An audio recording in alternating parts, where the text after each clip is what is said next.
"You need to see this, Nathan," my brother said, sliding the bank statement across my kitchen table.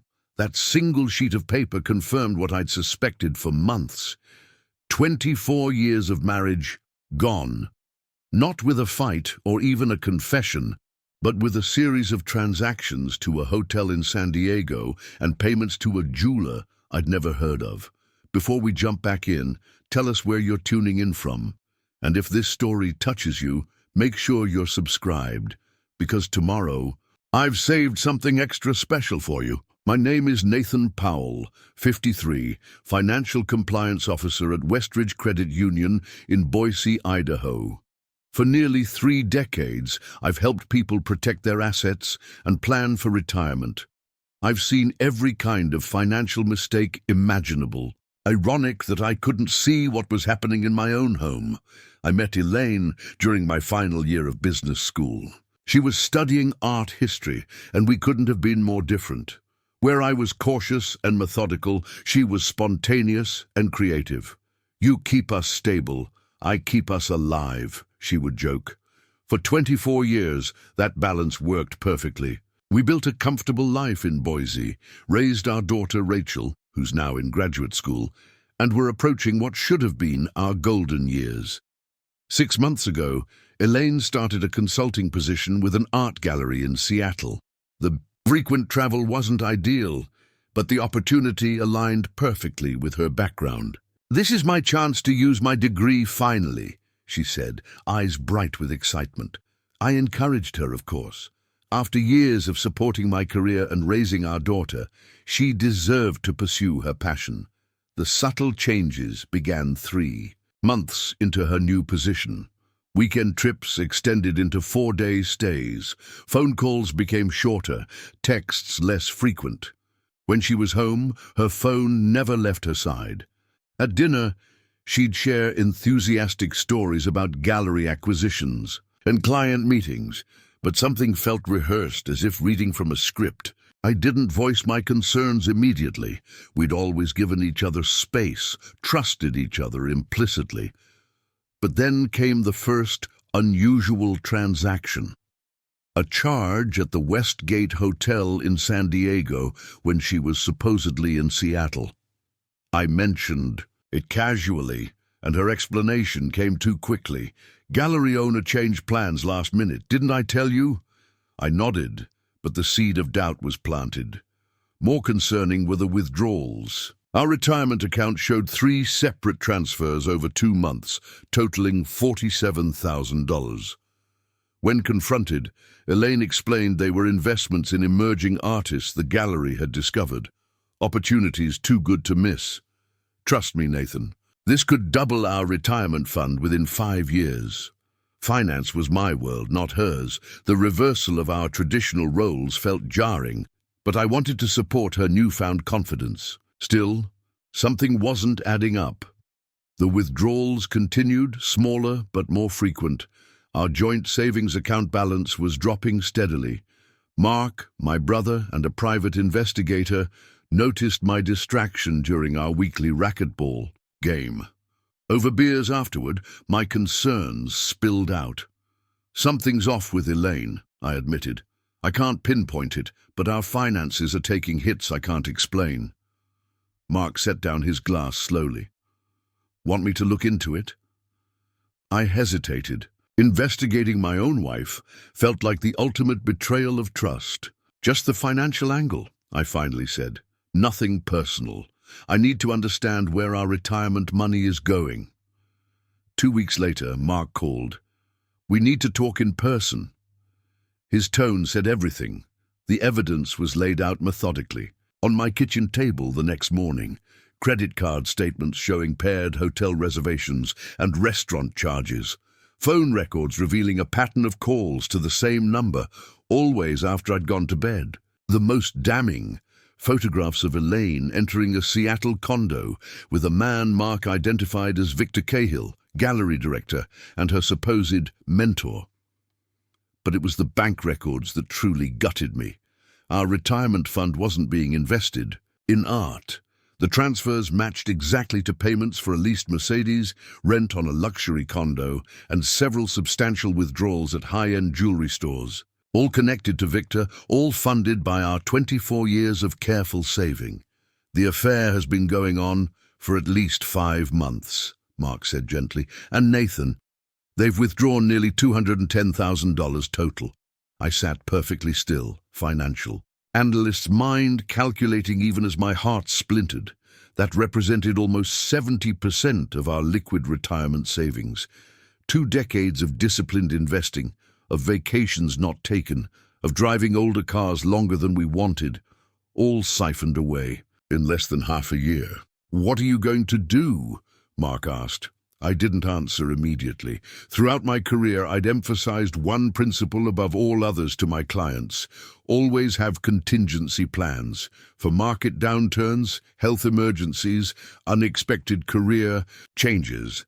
I had followed my own advice, though never imagining the emergency would be my marriage. "I need time to think," I told Mark. What I didn't tell him was that I already had a plan, one that Elaine knew nothing about. That night, alone in our house, I opened my laptop and accessed an email account Elaine had never seen. I entered a complex password and logged into the online banking portal for Grand Cayman National Bank. The balance read $487,630. 15 years earlier, I had opened this offshore account using a modest inheritance from my grandfather. I added to it systematically small amounts that wouldn't be missed from our regular budget. It wasn't tax evasion. I declared everything properly. It was simply insurance, a financial safety net completely separate from our joint finances. I never anticipated using it like this. I closed the laptop and poured another whiskey. Tomorrow would be soon enough to decide what came next. Tonight was for mourning what was already lost. The next morning, I woke with clarity. No confrontation, no dramatic scene. I would approach this like any other financial recovery plan. Methodical, strategic, precise. First, I needed to protect what remained. I visited our bank that morning and removed my name from our joint accounts. Let Elaine continue her withdrawals, but only from her half of what remained. I redirected my direct deposits to a new private account and froze our joint credit cards. That evening, Elaine called from Seattle. "Nathan, the card was declined at dinner. Is there a problem with our account?" "Banking error," I replied calmly. "Use your personal card for now. I'll sort it out tomorrow." "But I'm with important clients," she said, frustration evident. Preparing and narrating this story took us a lot of time, so if you are enjoying it, subscribe to our channel. It means a lot to us. Now back to the story. "I'm sure Victor won't mind covering it," I responded, then held my breath. The silence lasted 3 seconds. "What did you say?" "I said I'm sure the gallery won't mind. Good night, Elaine." I hung up, hands shaking but resolve strengthening. She tried calling back immediately.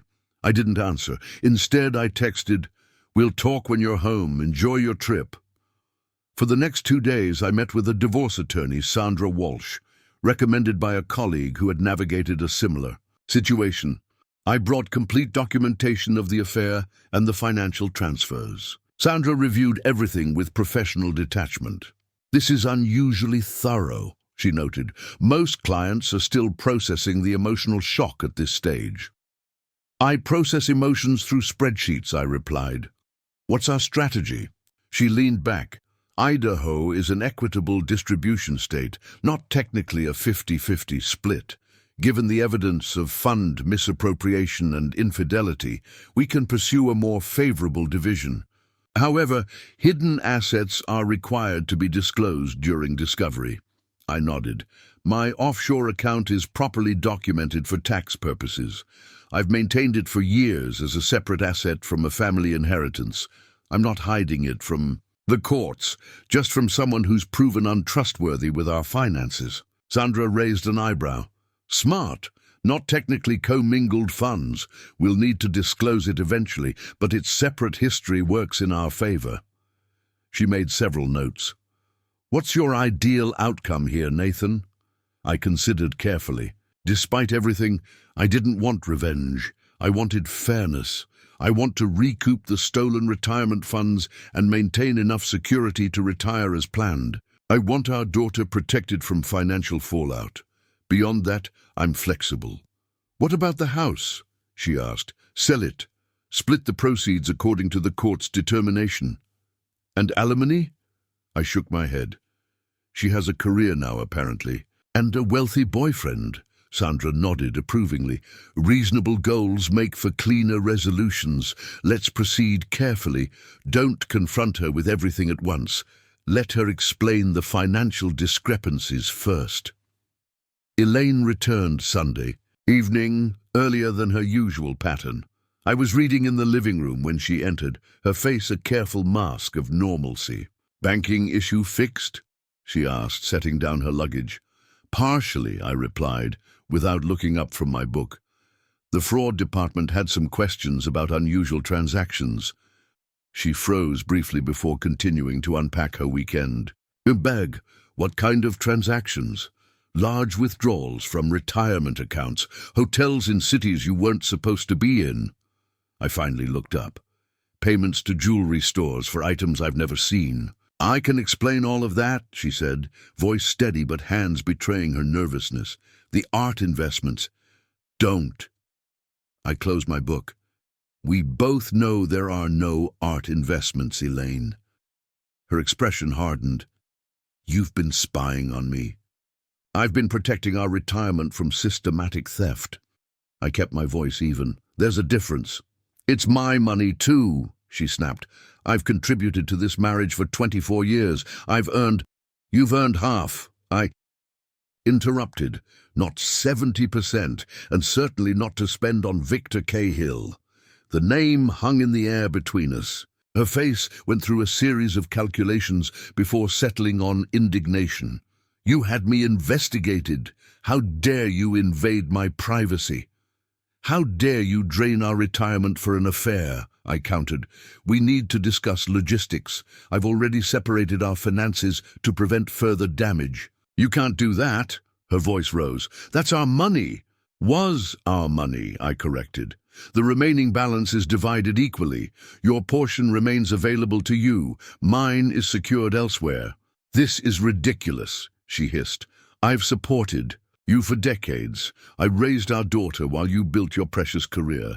I deserve what you deserve, and what's legally yours are different questions, I said. I've retained counsel. I suggest you do the same. Her expression changed again, calculation replacing anger. Nathan, let's not be hasty. We can work through this. It was a mistake, a temporary insanity. I'll break it off with Victor. We can get counseling. I studied her face, the face I'd woken up beside for over 2 decades. I saw no remorse, only strategic retreat. The money's gone, Elaine. Over $200,000 of our retirement. Were you planning to replace it? She glanced away. Victor has investment opportunities that will more than make up for it.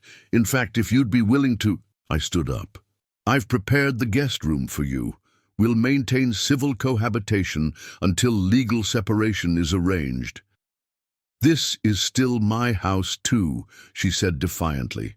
Yes, and the court will decide its disposition. Until then, we minimize contact. I walked toward the stairs before turning back. One question, Elaine. Was any of it real? The last 24 years? Something flickered across her face. Perhaps genuine emotion. Perhaps another calculation. Of course it was. I just needed something more. I nodded. We all make choices. Good night. That exchange set the tone for the following month. We occupied the same house as polite strangers. I slept in our bedroom. She took the guest room. We coordinated schedules to minimize interaction. The questions I truly wanted answered. Why him? Why now? Was I ever enough? I kept locked away. Emotions wouldn't help the financial recovery plan. Rachel called from graduate school in Boston, sensing tension in our separate conversations. I maintained vague explanations about sorting through some issues. Elaine apparently did the same. We had silently agreed to protect our daughter from the mess until necessary. The legal process advanced methodically. Elaine hired an aggressive attorney, as expected. Her initial filings demanded half of all assets plus substantial alimony, claiming her career sacrifices entitled her to ongoing support. Sandra was unimpressed. Standard opening position. Wait until discovery. The turning point came during financial disclosure. Elaine's attorney presented declarations of her client's limited assets and income potential despite the recent job. She portrayed the Seattle position as unstable and minimally compensated, a struggling art professional starting over late in life after supporting her husband's career. Sandra then systematically introduced evidence of the affair: the hotel, receipts, the condominium rental agreement with both their names, credit card statements showing lavish spending patterns. Most devastating were the retirement account withdrawals, with matching deposits to accounts listing both Elaine and Victor as beneficiaries. Your client diverted marital assets to fund an extramarital relationship, Sandra stated flatly. Over $210,000 of jointly earned retirement savings. We will be seeking full recovery of those funds before any further asset division is considered. Elaine's attorney requested a brief recess. When they returned, her approach had shifted dramatically. They now sought an expedited private resolution. 3 days later, we met for mediation. Elaine looked smaller somehow. Her confident posture diminished. Victor was notably absent after making appearances at earlier proceedings. The mediator laid out parameters, and our attorneys presented positions. Sandra revealed my offshore account as required, documenting its origin from separate inheritance and its maintenance outside joint funds. I expected Elaine to react with outrage at this revelation. Instead, she seemed resigned. When the mediator asked for her response, she spoke directly to me for the first time in weeks. "You always were the careful one," she said softly. "Planning for every contingency." I said nothing, waiting for the negotiation tactic behind this apparent vulnerability. "Victor's gone," she continued. "Once your attorney started financial discovery, he re-evaluated our relationship, took what was left and disappeared last week. Despite everything, I felt a pang of sympathy. Being betrayed by her betrayer, there was a certain cosmic justice, but it still stung witnessing her humiliation. "I'm sorry," I said, surprising myself with the sincerity. The mediator guided us back to financial matters. With Victor gone and the diverted funds largely unrecoverable, we negotiated the remaining assets. I agreed to a 60-40 split of the house proceeds in my favor, rather than the 75-25 we could likely secure in court. Elaine would receive no alimony, but would retain her retirement from her previous teaching position. My offshore account remained separate property, but was considered in the overall equity calculations. By evening, we had a settlement agreement, not perfect for either party, but fair given the circumstances. As we gathered our documents, Elaine touched my arm lightly. "I didn't plan any of this, Nathan. It just happened." I nodded. "That's the difference between us. I've always believed in planning." 2 months later, I stood in my new condominium, overlooking the Boise River, smaller than our family home, but more than adequate for one person. The divorce was finalized. The house sold quickly in the strong market. Rachel had finally been told everything and was processing her own feelings of betrayal and realignment. My offshore account remained intact, now transferred to a domestic bank and forming the core of my reconstructed retirement fund. I would need to work perhaps 3 years longer than originally planned, but my financial security remained fundamentally sound. The contingency plan had worked. My phone buzzed with a text from Mark. "Racquetball at 6? First beers on me." I texted back confirmation. Life was establishing new patterns, new routines. Later that week, an unexpected email arrived from Elaine. No personal message, just an electronic fund transfer confirmation showing $25,000 deposited to my account with the memo line, "First repayment." I stared at the screen for a long time. It represented just a fraction of what had been taken, but the gesture itself was significant. I drafted several responses before settling on the simplest. "Received, thank you." Her reply came hours later. "I'll continue monthly as I can." It wasn't all a lie, Nathan. Just the ending. I closed my laptop without responding. Some betrayals can be quantified. $210,000 from a retirement account. 24 years of marriage. 5 months of deception. The recovery plan could address the financial components with clinical precision. The emotional ledger was more complex, with balances not so easily reconciled. 6 months into my new life, I sat with my financial advisor reviewing my updated retirement projections. The spreadsheets showed steady recovery, the graphs trending upward again. "You've bounced back remarkably well," she observed. "Most people in your situation take years to rebuild." "I had insurance," I explained.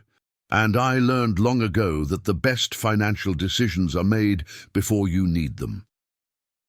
That evening, I received another transfer notification from Elaine. The 12th consecutive monthly payment, smaller than the first, but arriving reliably. The balance remained substantially negative, and likely always would, but the pattern itself represented something important. Acknowledgement, perhaps. Responsibility. Maybe even remorse. As I watched the sunset from my balcony, I reflected on the unexpected lesson from my financial recovery plan. The offshore account had protected my retirement, yes, but the true contingency planning happened deeper, in building the resilience. To start over at 53, in maintaining professional focus amid personal chaos, in finding the strength to respond to betrayal with calculation rather than retribution. Sometimes the most important asset isn't what you've saved, but what you've preserved within yourself. The capacity to begin again, to recalculate the route when the original destination disappears. Perhaps that was the real return on investment. Not just financial security, but the discovery that I could navigate loss without losing myself. I sipped my whiskey and made a note to call Rachel tomorrow. Some investments weren't measured in dollars. Those were the ones worth protecting most carefully of all. The house felt impossibly quiet after Elaine left for her business trip to Seattle. I wandered through rooms that suddenly seemed too large, too empty, filled with memories that now carried question marks. How many conversations had been genuine? How many "I love yous" had been reflexive rather than heartfelt? Financial fraud was measurable.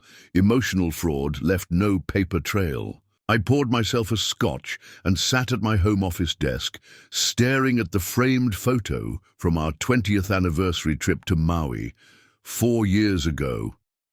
Her smile seemed sincere then. Had Victor already been in the picture? Had there been others before? Him? Questions I might never get answers to. My laptop screen glowed with the spreadsheet I'd been compiling since Mark's revelation. A meticulous accounting of every suspicious transaction over the past 6 months. The columns told a story clearer than any confession. January, $47,000. February, $28,500. March, $40,700. April, $52,000. May, $39,800. Each month, incremental withdrawals just under the threshold that would trigger automatic notifications from our financial institutions. She'd been smart about it, or perhaps Victor had coached her. I created a new tab labeled Recovery Scenarios and began inputting variables, working 5 years past my planned retirement age, selling the vacation property at Cascade Lake, reducing monthly expenses by 30%. The numbers shifted, projections recalculated. None of the scenarios returned me to the retirement timeline we'd planned together, not without the missing $210,000. My phone buzzed. A text from Rachel. "Hey Dad, just checking in. Everything okay? Mum seemed weird on our call yesterday." I stared at the message. Our daughter was finishing her second year of graduate studies in marine biology at Boston University. Brilliant, perceptive, and deeply attached to both her parents. She would be devastated by this betrayal, not just Elaine's affair, but the financial theft that jeopardized the educational trust we'd promised to maintain through her doctorate. "Everything's fine," I typed back. "Just busy with work. Let's video chat this weekend." The lie felt necessary for now. Rachel had finals approaching, and her research project was at a critical stage. My parental instinct to protect her outweighed the simmering anger pushing me to expose Elaine's betrayal immediately. I closed the laptop and moved to the living room window, watching darkness settle over our neighborhood. 24 years in this house. We'd painted every room together, replaced the kitchen ourselves during the recession when money was tight, planted trees that now stood taller than the roofline. I had assumed we'd grow old here, hosting holidays for Rachel's future family, rocking on the front porch as retirees. Another spreadsheet formula destroyed by human variables I hadn't accounted for. The next morning, I called in sick to work for the first time in 3 years. The irony wasn't lost on me. Financial compliance officer unable to comply with normal functioning due to financial fraud in his own home. My boss Dave was understanding, assuming I'd caught the bug circulating through the office. "Take a couple days if you need them, Nathan. Those Westlake credit audits can wait until Monday." I thanked him and hung up, relieved to have space to think uninterrupted. The kitchen island became command central as I spread out account statements, legal notepads, and my laptop. If I approached this methodically, like any other financial recovery plan for a client, perhaps I could separate emotion from strategy. First priority, assessment of damages. Beyond the $210,000 from retirement accounts, I needed to verify our other holdings. I logged into accounts Elaine rarely accessed: our daughter's educational trust, my 401k from my previous employer, the equity line against our house. All appeared intact. She had focused on liquid assets, primarily our joint retirement savings. Second, prevent further losses. I made an appointment with our bank for that afternoon to remove my authorization from joint accounts and establish new accounts solely in my name. I would need to redirect my direct deposit, set up new automatic payments for my personal expenses, and effectively create a separate financial identity after decades of merged finances. Third, documentation. I organized electronic and paper copies of every suspicious transaction, annotated with dates, explanations Elaine had provided, and contradictory evidence where available. The hotel charges in San Diego when she claimed to be in Seattle. The jewelry store receipt I'd found in her car matched to a missing $4,200 from our checking account. The condom rental email accidentally synced to our shared iPad. Finally, the most difficult category, legal considerations. Idaho's community property laws meant all assets and debts acquired during our marriage would be divided, but her misuse of funds for an affair might alter that equation. I needed professional guidance. My college roommate, Alan Fincher, had become a senior partner at a Boise law firm specializing in family law. We'd remained casual friends over the years, meeting for occasional golf games and exchanging holiday cards. I hesitated momentarily, reluctant to expose my humiliation to someone in our social circle, but pragmatism won out. Alan would be discreet and experienced. His secretary confirmed he could see me at 2 p.m. right after my bank appointment. The machinery of dissolution was grinding into motion, each call, each appointment, making the surreal situation more concrete. At the bank, Melissa Chen, the branch manager, maintained admirable professionalism as I explained the situation in clinical terms. I need to establish separate accounts immediately due to unauthorized transactions from my joint accounts. My wife has been making withdrawals without my knowledge for purposes I did not approve. Melissa nodded, asking only necessary questions while processing the paperwork. When she noticed the amounts involved, her expression flickered briefly. "These are substantial transfers, Mr. Powell. Have you considered filing a fraud report?" I shook my head. "It's a domestic matter. She had legal authorization as a joint account holder. I'm simply preventing further activity." Melissa's gaze held understanding beyond banking regulations. "I see this more often than you might think. Some steps you're taking today can be reversed if circumstances change. Others can't. Would you like additional time to consider?" No, I've considered everything carefully. And I had. For hours alone in our house, I had examined every possible explanation, every potential misunderstanding, every scenario where the evidence might mean something other than the obvious conclusion. Nothing else made sense. The transactions aligned perfectly with her travel dates. The beneficiary accounts included Victor's name. The pattern was too consistent, too deliberate to be anything but intentional deception. After finalizing the banking changes, I drove directly to Alan's office in downtown Boise. The familiar drive felt strange, as if I were suddenly navigating an alternate reality where landmarks remained the same, but their meaning had shifted. Alan greeted me with a hearty handshake that quickly turned to concern as he registered my expression. He closed his office door and gestured to the leather chairs near the window rather than the more formal desk arrangement. "You look like hell, Nathan. What's going on?" I'd rehearsed a dispassionate summary on the drive over, but sitting across from my old friend, the professional veneer cracked. My voice caught as I began the explanation, and Alan waited patiently while I collected myself. "Elaine has been having an affair. She's drained over $200,000 from our retirement accounts to fund it. I've separated our finances to prevent further damage, but I need to understand my legal options for recovering what was taken." Alan's expression shifted from friendly concern to professional focus. "I'll need specifics. How did you discover the affair and the financial irregularities?" I explained Mark's investigation, showing Alan the documentation I'd brought. He examined each item methodically, occasionally making notes, his expression growing increasingly grave. "The financial evidence is compelling," he said finally. "In a community property state like Idaho, all marital assets are generally divided, equally regardless of whose name they're in. However, there are exceptions for cases of financial misconduct or dissipation of assets. And this," he gestured to the spreadsheet detailing Elaine's withdrawals, "could potentially qualify." "What does that mean practically?"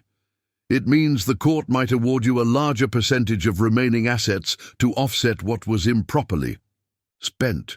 However, recovering the actual withdrawn funds could be difficult, especially if they've already been spent or transferred to accounts beyond jurisdictional reach." I nodded, having anticipated this obstacle. "And what about the offshore account? Will that complicate matters?" Alan looked up sharply. "What offshore account?" I hesitated briefly before deciding complete disclosure with my attorney was necessary. 15 years ago, I established an account in Grand Cayman with inherited money from my grandfather. I've maintained it separately from our joint finances, adding to it periodically with small transfers that wouldn't impact our lifestyle. It currently holds approximately $480,000. Alan set down his pen. "And Elaine doesn't know about this account?" "No. It was meant as a contingency plan. Insurance against financial emergencies." "Like this one," Alan observed. "Yes." He leaned back, considering. "That creates some complexity. Courts expect full financial disclosure during divorce proceedings. When did you receive this inheritance?" "During our marriage, 12 years. And you've maintained it separately since then? No commingling with marital funds?" Correct. The initial inheritance was deposited directly to the offshore account. Subsequent additions came from my discretionary spending, bonus payments, small amounts that wouldn't be noticed from my personal accounts. Alan nodded slowly. In Idaho, inheritances can sometimes be considered separate property if they've been kept strictly separate from marital assets. However, the secretive nature of the account and additional deposits during marriage could create complications. We'll need to document everything precisely and be prepared for challenges. I understand. I'm not trying to hide assets from the court, just from someone who's proven financially irresponsible. Alan's expression softened slightly. I know you, Nathan.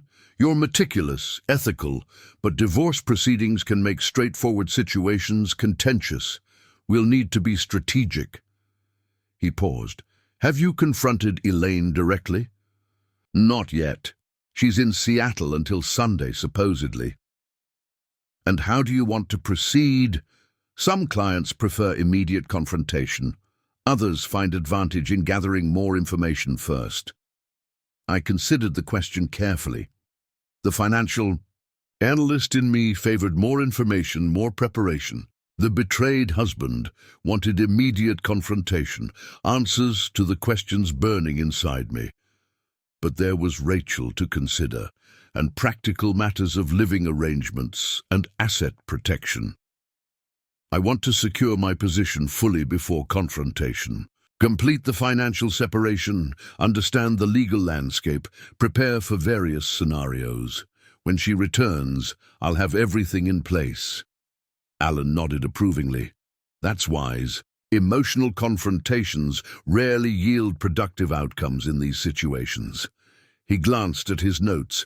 Here's what I suggest immediately.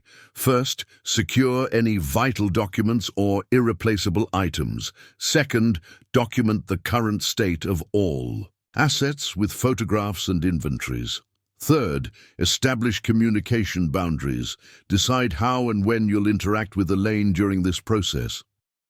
He continued outlining practical steps while I took notes, the familiar process of planning, bringing a strange comfort amidst the chaos. By the end of our meeting, I had a preliminary roadmap for navigating the crisis, legally, financially, and practically, if not emotionally. As I prepared to leave, Alan asked the question I'd been avoiding. And Rachel, when will you tell her? My chest tightened. Not until absolutely necessary. She's focused on her research, her finals. This would devastate her. Alan nodded sympathetically. Protecting her is natural, but secrets this significant have a way of emerging at inopportune moments. Consider a controlled disclosure on your timeline, rather than an accidental discovery. On hers. I acknowledged his wisdom, but made no commitments. The thought of shattering Rachel's image of our family was almost as painful as the betrayal itself. That evening, I drove to the storage facility across town and rented a small, climate-controlled unit. Following Alan's advice, I carefully packed family photographs, inherited jewelry, important documents, and irreplaceable mementos. Not to deprive Elaine of joint property, but to protect items of sentimental value from potential conflict. I photographed everything I removed, creating an inventory for future disclosure. Back home, I stood in our bedroom, surveying the shared space that now felt contaminated. The king-sized bed, where we'd slept side by side for decades. The matching nightstands, hers always cluttered with books and hand cream, mine methodically organized. The walk-in closet where her clothes still hung alongside mine, as if everything were normal. I opened her closet door, inhaling the familiar scent of her perfume.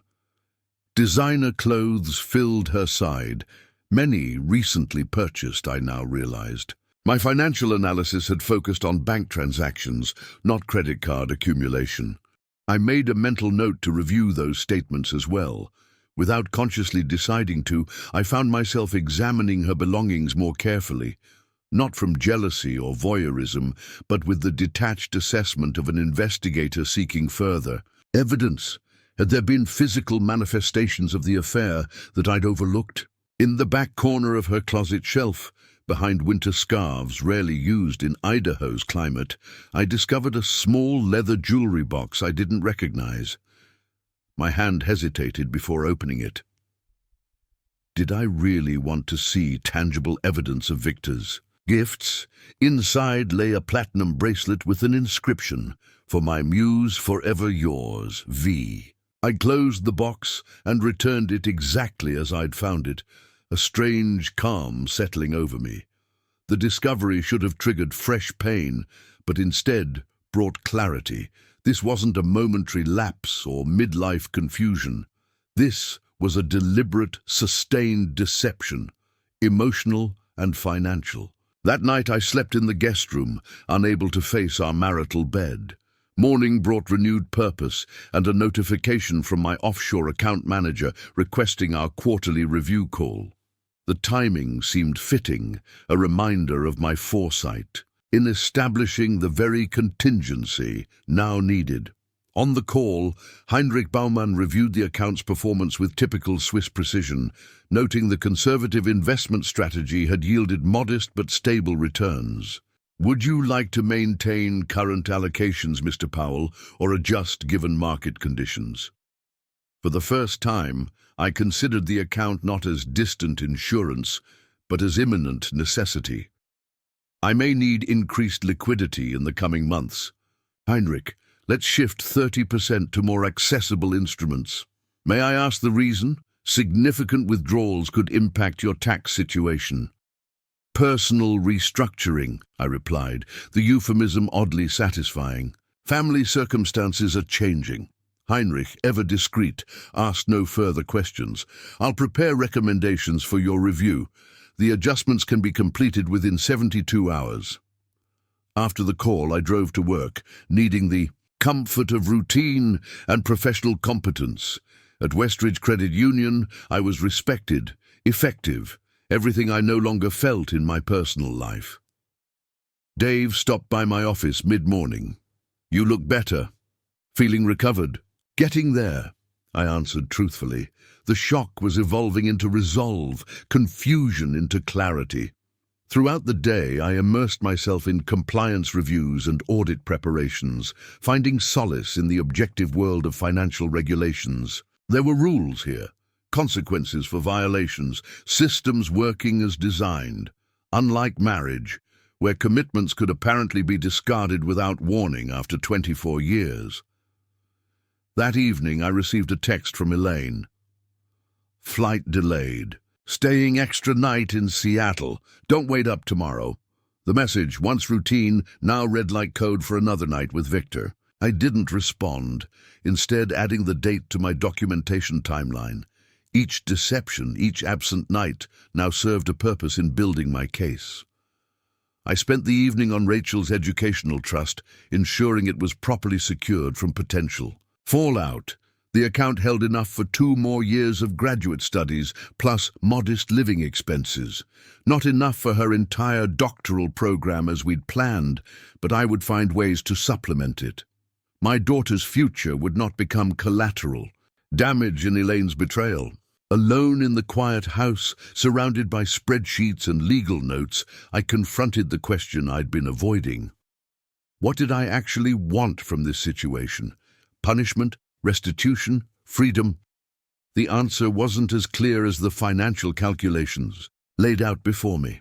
I opened my laptop and created a new document titled Personal Objectives.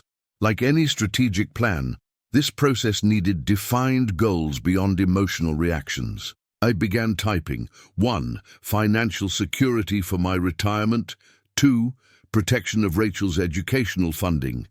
3. Recovery of misappropriated retirement funds where possible.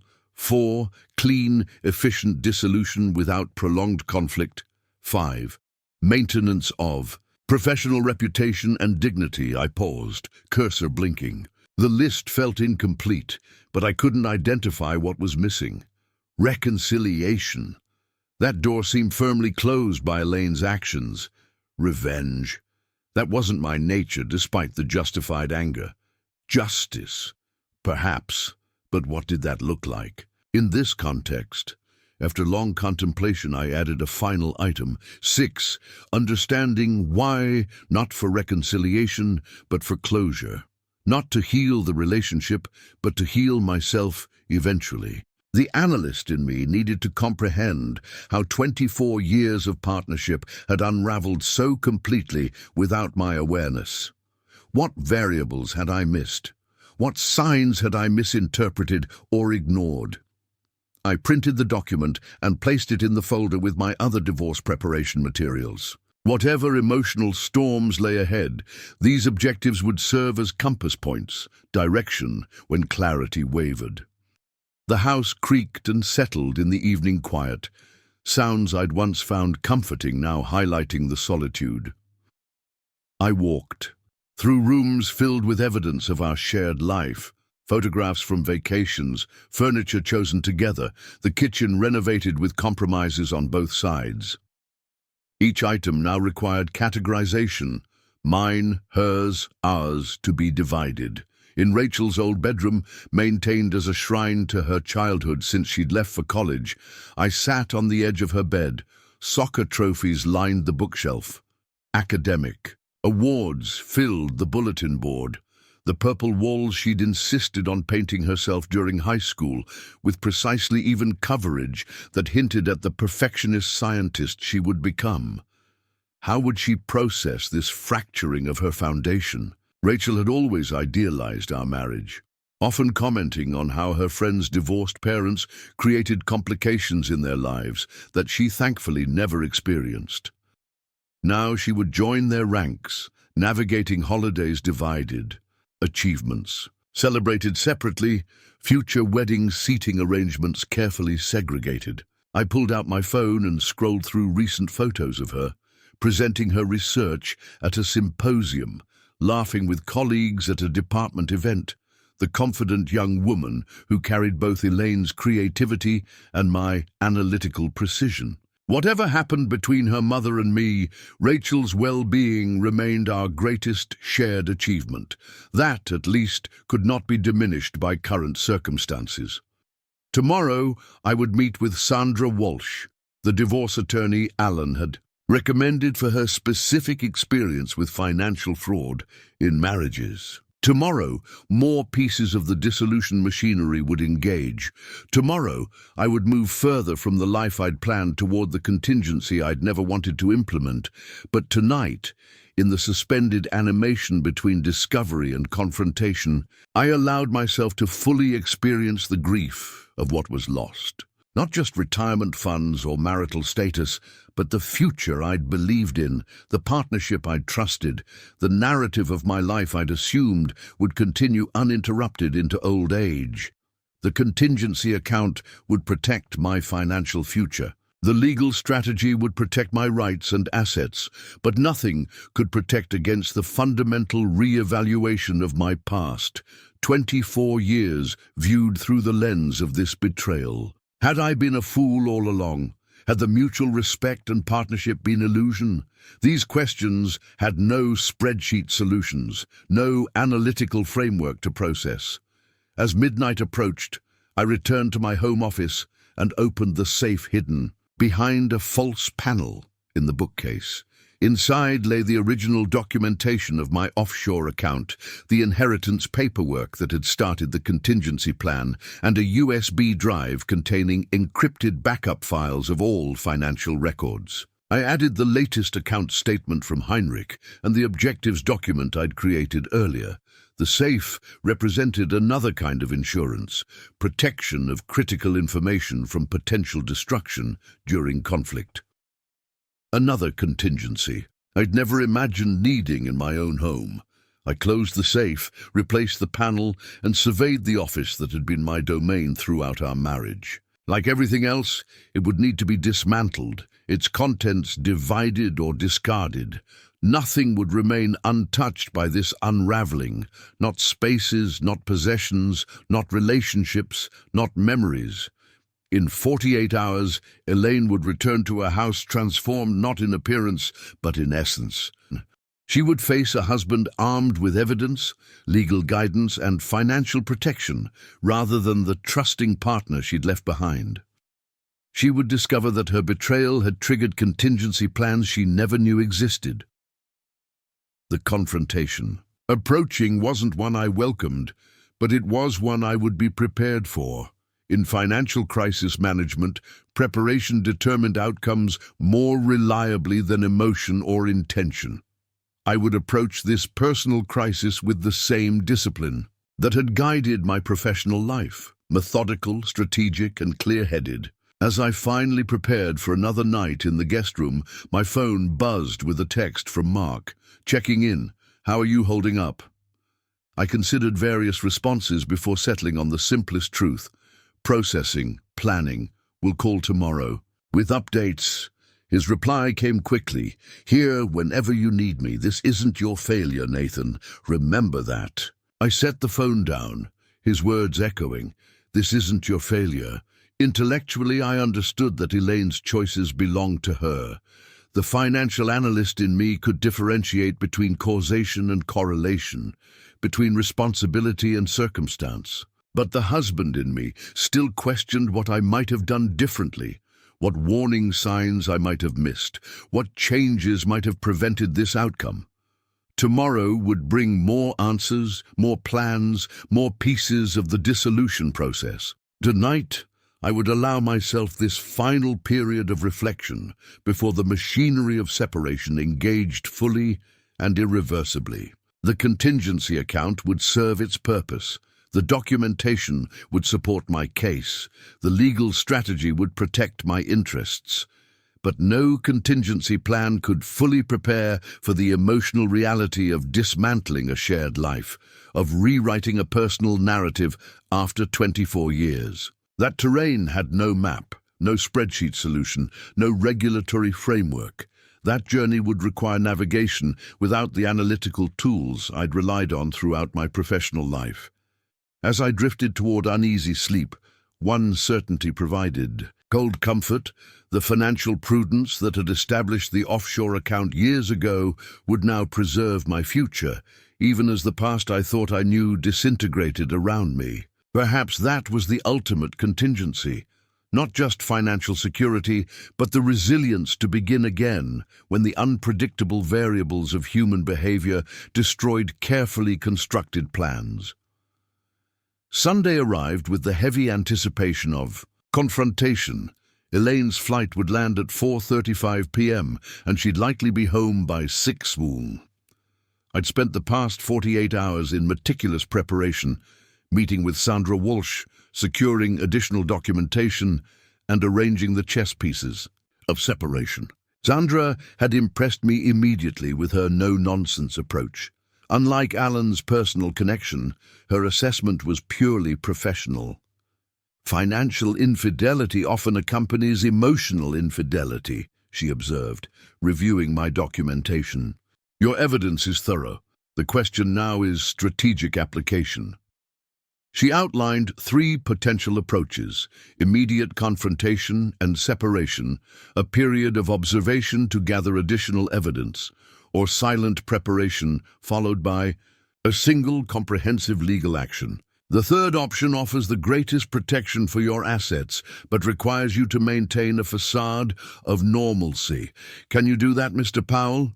Share a home with someone who's betrayed you without revealing what you know? I considered the question carefully. How long would this facade need to last? Ideally, until we've secured preliminary injunctions against further asset dissipation, 3 to 4 weeks, depending on court schedules. The thought of such sustained deception felt foreign to my nature. Throughout my career, I'd valued transparency and directness, but Sandra's logic was sound. Premature confrontation might trigger accelerated financial damage before legal protections could be established. What about the offshore account? I asked. I need to disclose it eventually, but timing matters. Sandra nodded. We'll include it in the initial financial disclosure to the court when filing, but not before.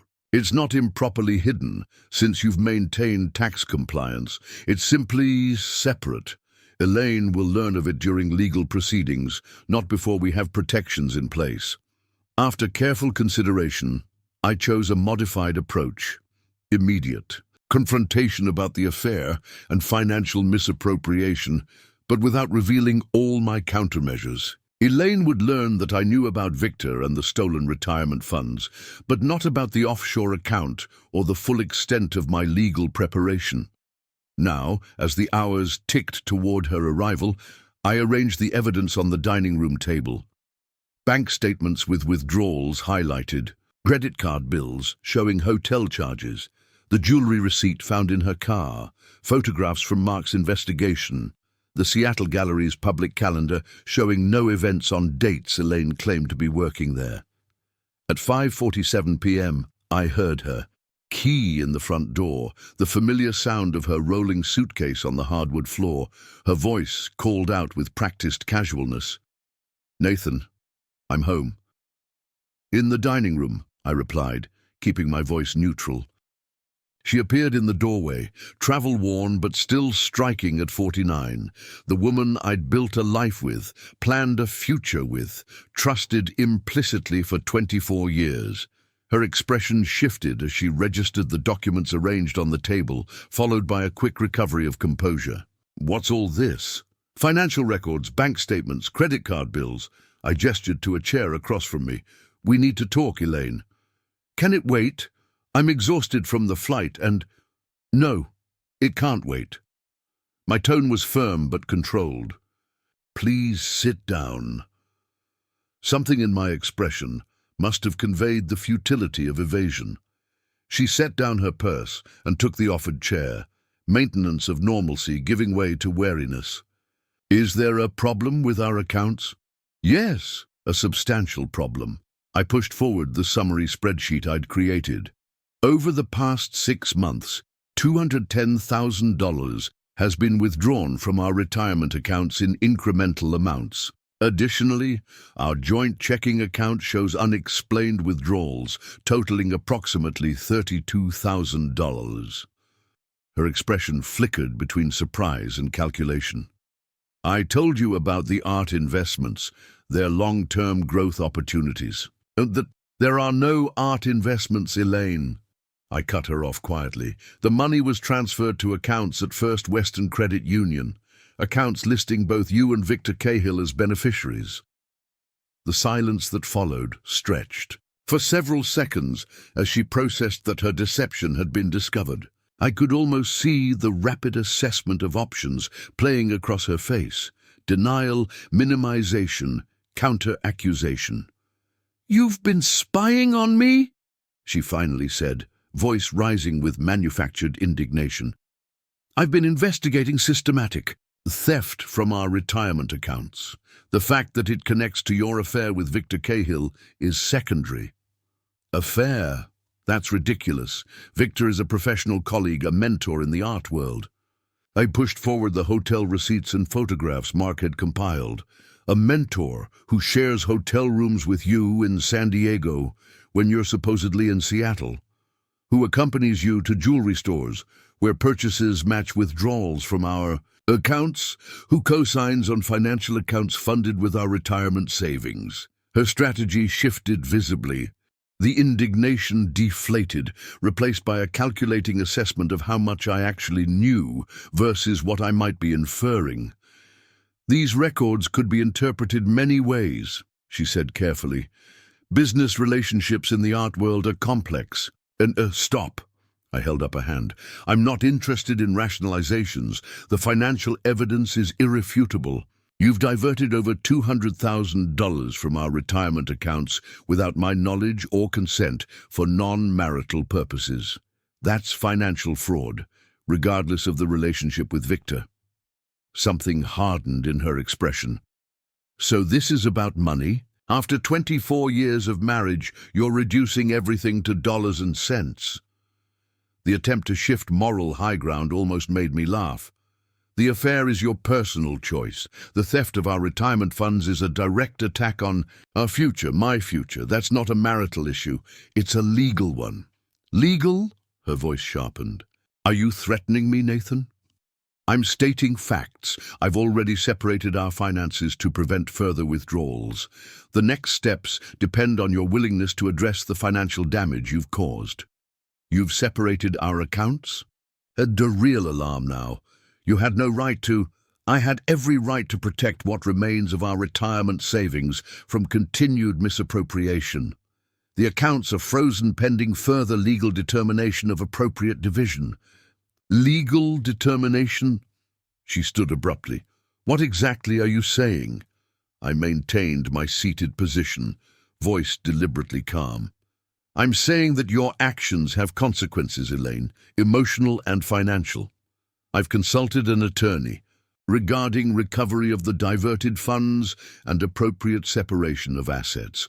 You're talking about divorce. Not a question. I'm talking about accountability first, restitution of stolen retirement funds. Then we discuss next steps. She paced the dining room, the controlled facade crumbling. This is insane. After everything we've built together, you'd throw it all away over financial disagreements. Marriages have problems, Nathan. People make mistakes. If you'd been more attentive, more interested in my needs instead of your precious spreadsheets and retirement plans. Don't. My voice hardened for the first time. Don't attempt to transfer responsibility. This wasn't a mistake. It was sustained, deliberate fraud over months, combined with an affair you've hidden for God knows how long. 6 months, she said quietly, stopping her pacing. If you want honesty, it's been 6 months with Victor. The confirmation landed like a physical blow despite my preparation. 6 months of deception. 1/4 of a year of coming home, to me, sleeping beside me, planning our daughter's graduation visit, all while systematically betraying every aspect of our marriage. And the money? I managed to ask, the financial analyst reasserting control over the wounded husband. She sank back into the chair, deflating. Victor has investment opportunities through the gallery, private art sales with significant returns. It was meant to be temporary. I was going to surprise you with the profits. The lie was so transparent, it didn't deserve acknowledgement. The accounts you transferred funds to are personal accounts, not investment vehicles. They show withdrawals for luxury purchases, not art investments. Fine. Her tone shifted to cold anger. You want the unvarnished truth? I've given 24 years to this marriage, supported your career, raised our daughter, kept your home, put my own ambitions on hold. That money represents compensation for decades of unpaid labor and lost opportunities. The calculated nature of the justification revealed a side of Elaine I'd never seen, or perhaps never allowed myself to see. This wasn't impulsive poor judgment. This was reasoned, entitled theft. That perspective might make for an interesting legal argument, I replied evenly. But it doesn't change the fact that retirement accounts are marital property subject to equitable division, not unilateral appropriation. Half of that money was yours by law already. The other half was mine. So what happens now? She asked, a strange calmness settling over her. You've clearly been planning this confrontation. What's your endgame, Nathan? Restitution and resolution. Return the misappropriated funds to our retirement accounts, and we can discuss reasonable terms for separation. Continue to deny responsibility, and I'll pursue full legal remedies. And if the money isn't available to return? The question confirmed my worst suspicion. Where is it, Elaine? She looked away. Some was invested, as I said. Some was spent. Victor needed capital for gallery operations. There were travel expenses, gifts. Her voice trailed off. How much remains accessible? Maybe 30,000. The rest is committed. Committed. Such a neutral term for what was effectively stolen and spent. I processed this new information, adjusting mental calculations of potential recovery. Then we proceed legally, I said finally. My attorney will contact you tomorrow regarding temporary financial arrangements during separation. I suggest you secure your own counsel promptly. You're really doing this. Her voice held genuine surprise, as if she'd expected a different reaction, perhaps tearful pleading or angry outbursts that could be manipulated into reconciliation. You left me no alternative when you drained our retirement accounts for an affair. Actions have consequences. She studied me with narrowed eyes. You seem remarkably composed for someone whose marriage is imploding, almost as if you've been preparing for this. I met her gaze steadily. I've had a week to process the initial shock. Now I'm focused on practical matters. Where will I live? How am I supposed to support myself if you've frozen all our accounts? The temporary arrangements will include reasonable living expenses. As for housing, that depends on what you prefer. One of us could remain here temporarily while the other finds alternative accommodations, or we could pursue immediate sale of the property and both relocate. The clinical discussion of dissolving our shared life seemed to finally penetrate Elaine's defensive posture. Her expression shifted from calculation to something approaching awareness of the magnitude of what she'd set in motion. And, Rachel, what will you tell her? The question touched the one aspect of this situation I hadn't fully resolved. The truth, eventually, but measured and age-appropriate. She doesn't need every detail, but she deserves to understand why her family structure is changing. She'll hate me. A whisper, the first hint of genuine emotion beyond self-interest. She's an adult with her own capacity for judgment. How she processes this information is beyond either of our control. Elaine stood again, moving to the window overlooking the backyard where Rachel had played as a child. I never meant for any of this to happen, she said softly. It started so innocently. Victor appreciated aspects of me you stopped seeing years ago. I didn't respond to the implicit accusation. Nothing would be gained by defending my attentiveness as a husband or cataloguing the ways I'd demonstrated appreciation over 24 years. What about counseling? She asked, suddenly turning back. Couldn't we try to work through this? Many marriages survive affairs. Perhaps they do, but the combination of long-term deception and systematic financial fraud exceeds my capacity for reconciliation. Trust once broken at this level can't be meaningfully restored. You're not even willing to try? 24 years dismissed over one mistake?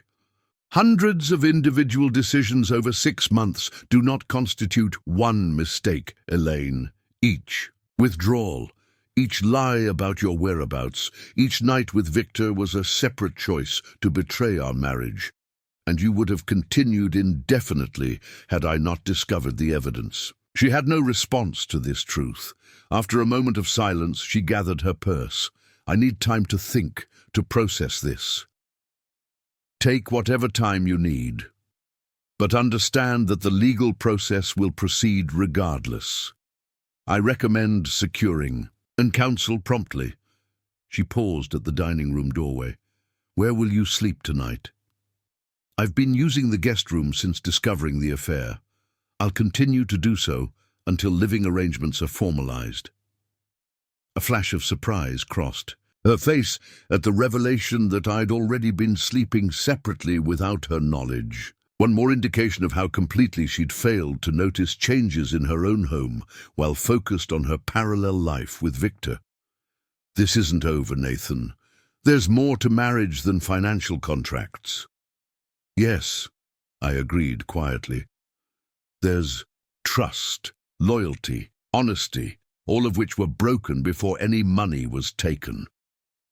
After she disappeared upstairs, I gathered the documents from the table and returned them to my secured files. The confrontation had gone largely as anticipated.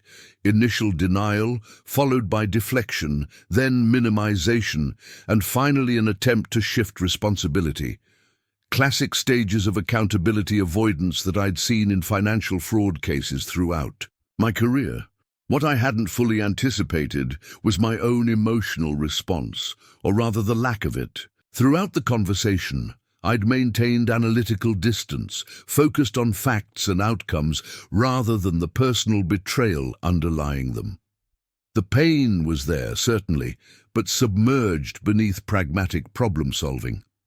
I wasn't sure if this represented healthy coping or emotional numbness, perhaps both. My phone buzzed with a text from Sandra. "Check in as discussed. How did confrontation proceed?" I replied briefly. "Completed. Initial denial followed by partial admission. Claims most funds are inaccessible, proceeding with legal filing as planned." Her response came quickly. "Documentation of conversation? Witness present?" "No witness. Will prepare contemporaneous notes of disclosure." "Excellent. Meeting. Tomorrow, 10 a.m. to proceed with filing." I set down the phone and moved to my home office, where I typed detailed notes of the entire conversation while still fresh in memory. Sandra had emphasized the importance of such documentation. Contemporaneous records often carried significant weight in proceedings where later recollections might conflict. As I finished the notes, a soft knock came at the office door. Elaine stood there, changed into casual clothes, her expression unreadable. "May I come in?" I gestured to the chair across from my desk, saving the conversation notes and closing the laptop. "I've been thinking," she began, her tone more measured than earlier. "The gallery actually does have potential for significant returns. Victor has connections with emerging artists whose work is appreciating rapidly. The investments are real, just, combined with our personal relationship." I waited, sensing a proposal forming. "If you're willing to pause legal action, I can work with Victor to recover at least part of the funds, liquidate certain investments early, potentially salvage much of what was withdrawn." The financial analyst in me recognized the negotiating tactic immediately, delay proceedings while continuing to obscure or relocate assets. I'd advise clients facing similar maneuvers from fraudulent business partners. Any legitimate investments or recoverable funds can be addressed through formal discovery during proceedings, I replied. There's no need to delay the legal process for that purpose. "You don't understand the art market," she countered. "Formal proceedings would create paper trails that could devalue certain private sale arrangements. This requires discretion and informal channels. Then provide detailed documentation of these investments, purchase agreements, certificates of authenticity, insurance valuations. My attorney can review them confidentially." Her expression tightened. "It doesn't work that way with private art sales. Much of it operates on relationships and verbal commitments, which makes them convenient vehicles for financial concealment. The answer is no, Elaine. The legal process will proceed as planned." She stood abruptly. "You're being deliberately obtuse. I'm offering a path to recover what you claim to want back, and you're refusing out of spite. Not spite, experience. In financial fraud cases, delay almost invariably results in further asset dissipation or concealment." I met her gaze directly. "If legitimate investments exist, they'll be documented during discovery and appropriately addressed in settlement." "Fine. Have it your way." She moved toward the door, then paused. "You should know that Victor has resources, connections. This won't be the simple legal process you're envisioning." The implicit threat was clear. "Are you suggesting he would improperly influence legal proceedings?" "I'm suggesting that your black and white view of the situation might encounter shades of gray you're unprepared for." With that cryptic warning, she left, closing the door firmly behind her. I sat motionless, processing this new dimension. The confrontation had evolved from denial to negotiation to veiled threats within hours. I made additional notes documenting this conversation, then texted Sandra a brief update. New development. Spouse suggested connections might complicate proceedings. Monitoring for potential interference or intimidation. Sandra's response. was immediate. Document everything. Consider home security upgrades. We'll discuss tomorrow. The suggestion of security upgrades seemed excessive until I recalled cases from my professional experience where financial desperation had led to rash actions. People facing exposure of long-term fraud sometimes made decisions that would have seemed unthinkable before their deception unraveled. I spent the next hour reviewing home security options online, eventually ordering camera upgrades for exterior entrances and motion-activated lighting for the property perimeter. Not out of immediate fear, but prudent precaution, given the escalating tensions and significant assets at stake. Around midnight, I heard Elaine's car start in the driveway. Through the office window, I watched her back out and drive away. Unusual for this hour, particularly after a travel day. I noted the time and circumstance in my documentation file, then continued reviewing financial safeguards I'd implemented over the past week, verifying that no access points remained vulnerable. My phone rang, Mark calling unusually late. "Nathan, everything okay there? Just got a strange call from Elaine asking if she could stay at my place tonight. This was unexpected. What did you tell her?" "That it wouldn't be appropriate given the circumstances. She seemed angry, said something about you changing the locks." "I haven't changed any locks. We had a confrontation about the affair and financial fraud earlier this evening. She left the house voluntarily just now. She sounded unstable. Mentioned that Victor could help her if family wouldn't. I'm concerned about her state of mind. I considered this information carefully. Thanks for letting me know. I'll contact her to clarify she has full access to the house. Whatever happens between us, creating housing insecurity isn't my intention." After hanging up, I texted Elaine directly. "Mark called. To be clear, you have full access to the house. I have not changed locks or restricted your entry in any way. If you prefer alternative arrangements while we work through separation, that's your choice, but not my requirement." Her response came 20 minutes later. "Staying with a friend tonight. Will return for clothes tomorrow. This house hasn't felt like home since you turned it into a surveillance operation."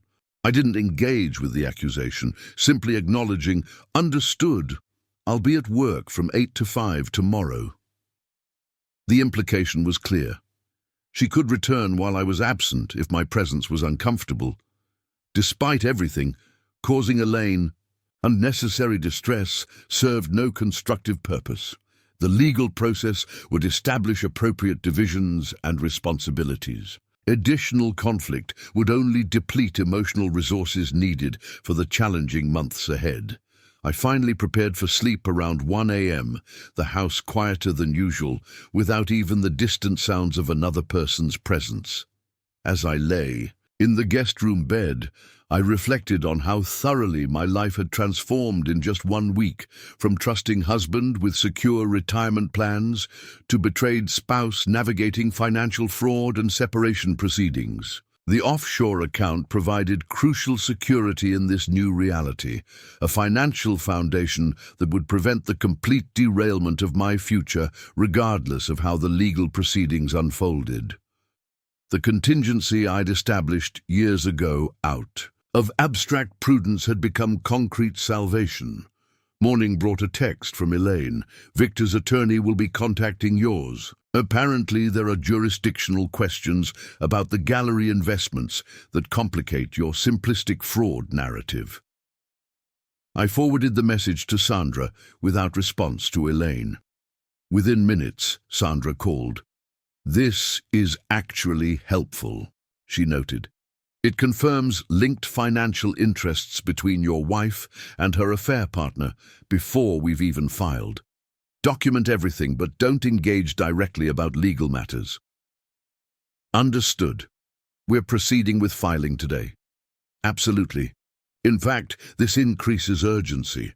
I've prepared emergency motions to freeze disputed assets pending full accounting. The more they telegraph potential complications, the stronger our case for immediate asset protection." I ended the call with renewed appreciation for Sandra's strategic approach. What Elaine intended as intimidation had actually strengthened our legal position by establishing clear connection between the affair and financial entanglements prior to formal proceedings. At work, I informed Dave that I would need occasional flexibility for legal appointments in the coming weeks due to family financial matters requiring resolution. The deliberately vague explanation satisfied professional transparency without exposing personal details in the workplace. "Whatever you need, Nathan," Dave assured me. "Your work has never suffered regardless of what's happening in your personal life. I trust that will continue." I appreciated his confidence, though privately wondered if maintaining perfect compartmentalization remained realistic as proceedings intensified. The analytical skills that served me professionally would be crucial in navigating the dissolution process, but emotional bandwidth had limits that numerical calculations didn't. By afternoon, Sandra confirmed that initial filings had been submitted to the court, including emergency motions to preserve remaining assets. Elaine would receive formal service of papers within 48 hours, though our morning text exchange suggested she already anticipated legal action. When I returned home that evening, evidence of Elaine's visit was apparent. Clothing missing from her closet, personal toiletries gone from the bathroom, several framed photographs removed from the walls. She'd taken only her unambiguously personal belongings, leaving jointly acquired items untouched. A yellow sticky note on the kitchen counter simply read, "Will collect remaining personal items later, staying with Victor temporarily." The confirmation that she'd immediately relocated to her affair partner's residence simplified certain emotional complexities while potentially complicated legal ones. Cohabitation during proceedings could influence property division in some circumstances, depending on timing and financial entanglements. I photographed the note and sent it to Sandra, who responded pragmatically, helpful for narrative. Document all removed items, change security codes, tongue passwords for anything sensitive. I spent the evening cataloging what Elaine had taken and securing digital accounts she might still access. Streaming services, cloud storage, backup systems. Not from paranoia, but standard protocol for disentangling intertwined lives. Each shared access point represented potential vulnerability during adversarial proceedings. Around 9 p.m., as I updated financial projections based on current asset preservation status, my phone rang with Rachel's weekly call from Boston. The moment I'd been dreading had arrived sooner than anticipated. "Hey, Dad, how's everything back home?" I hesitated, unprepared for the impossible choice between destructive truth and complicated lies. "Things are in transition, Rachel. Your mom and I are working through some significant challenges right now." "What kind of challenges?" Her perceptive tone indicated immediate awareness that this wasn't routine marital discord. "Financial and relationship issues that we've decided to address through formal separation. I'm sorry to share this by phone, but I didn't want you hearing partial information from other sources." The silence stretched long enough that I checked if the call had dropped. Finally, her voice returned, tighter than before. "Mum's been acting weird for months. Distracted on calls, vague about work details. I knew something was off, but figured it was midlife career stress or something." A pause. "There's someone else, isn't there?" Her intuitive leap to the core issue was unsurprising given her perceptiveness. "Yes, and related financial complications that made reconciliation untenable." Another silence. "How bad is it, Dad?" The financial part. Even in her shock, Rachel's analytical mind, so similar to my own, focused on practical implications. I considered how much detail served her needs versus unnecessary burden. Significant retirement fund impacts, but not catastrophic. Your educational trust remains secure. My primary concern is ensuring this situation doesn't disrupt your studies or create additional stress during your program. Don't do that, Dad. Her voice sharpened. Don't minimize to protect me. I'm not a child. How bad is it really? Her directness deserved reciprocal honesty. Approximately 200,000 withdrawn from retirement accounts over 6 months. Reportedly spent or invested with her. Partner, recovery prospects unclear. Jesus. She rarely swore. That's theft. Legally complicated, but essentially yes. Does she even acknowledge what she did? Has she apologized, offered to make it right? The situation is still developing. Legal processes are beginning that will determine appropriate resolution. Rachel's analytical side gave way momentarily to emotional response. I can't believe she would do this to you, to us, after everything. Her voice caught. I should come home, help you deal with this. Absolutely not, I said firmly. Your research position is critical for your doctorate. I have excellent legal counsel and solid financial contingencies in place. The best support you can provide is maintaining your academic focus without disruption. But you're all alone there dealing with this mess she created.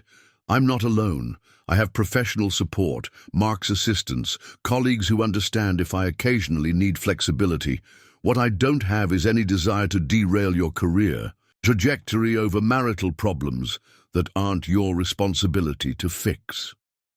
The conversation continued as I provided carefully measured details about the separation process, housing arrangements, and communication boundaries. Throughout, I maintained emphasis on the temporary nature of disruption and the structural protections in place for her educational funding. By the call's end, Rachel had processed the initial shock enough to ask pragmatic questions about holiday planning, address changes, and communication protocols during the separation. Her resilience reflected both nature and nurture, the analytical approach to problem-solving we shared. I love you, Dad.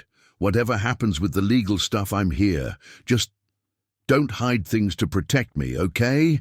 That doesn't actually help. I love you too. And I promise appropriate transparency moving forward. Not every detail, but honest assessments of significant developments. After we hung up, I sat motionless in my office chair, emotionally drained by the conversation, yet relieved to have navigated the disclosure without catastrophic impact.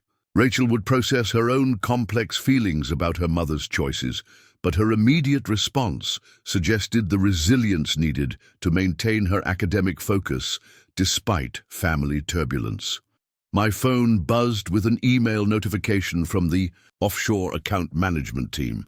The liquidity adjustments I'd requested had been completed, with funds now positioned for potential transfer to domestic accounts if required during proceedings. The contingency plan continued functioning precisely as designed, financial security preserved despite relationship collapse. As midnight approached, I finally closed my laptop and prepared for sleep, mentally cataloging the day's developments. Initial legal filings submitted. Elaine relocated to Victor's residence, Rachel informed of separation with measured details. Offshore accounts repositioned for maximum flexibility. The machinery of dissolution was now fully engaged, its momentum carrying forward regardless of emotional crosscurrents. The contingency account stood as testament to financial foresight. What remained to be seen was whether any contingency existed, for the personal recalibration required when a 24-year partnership disintegrated without warning. Perhaps that contingency resided in the same analytical resilience that had prompted the offshore account's creation, the capacity to assess changing conditions, implement strategic adjustments, and proceed with disciplined focus despite emotional turbulence. If so, it would be tested thoroughly in the months ahead. The legal process moved with glacial deliberation over the next 4 weeks. Initial filings generated counterclaims. Emergency motions prompted procedural objections. Each document exchanged Between attorneys revealed Victor's influence more clearly, his high-priced legal team deploying sophisticated delay tactics that contrasted sharply with Elaine's previously limited financial acumen. Sandra remained unfazed. "This is actually helpful," she observed during our weekly strategy meeting. "Every complex maneuver they attempt further establishes the connection between your wife's affair partner and the misappropriated funds. The judge will notice." While attorneys exchanged procedural volleys, I focused on practical reconstitution of my independent life. I established new routines in the half-empty house, catalogued assets for eventual division, and continued meticulous documentation of all financial developments. The analytical approach that had guided my career now structured my personal dissolution. In process, I maintained minimal contact with Elaine, communicating primarily through brief, factual texts about household matters requiring coordination.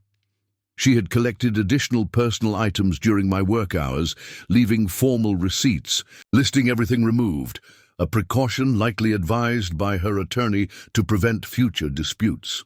Rachel called weekly from Boston, our conversations gradually shifting from crisis management to practical adaptation. Her initial shock had evolved into pragmatic acceptance, though I recognized the deeper emotional processing remained ongoing. "Mom finally called me," she mentioned during one Sunday conversation. "Tried to present everything as a mutual decision to separate, like you both just grew apart. When I asked directly about the money and Victor, she got defensive, said complex situations can't be reduced to simplistic narratives." I kept my response measured. Everyone processes difficult circumstances through their own perspective. What matters most is that you have accurate information to form your own understanding. "Dad, you can say it. She's gaslighting me just like she did you." Rachel's characteristic directness again reminded me of how much she'd matured. I told her I knew about the retirement accounts and that I'd need time before being ready for regular communication. I didn't criticize or praise this boundary setting, simply acknowledging her right to manage relationships on her own terms. "How is this affecting your research work?"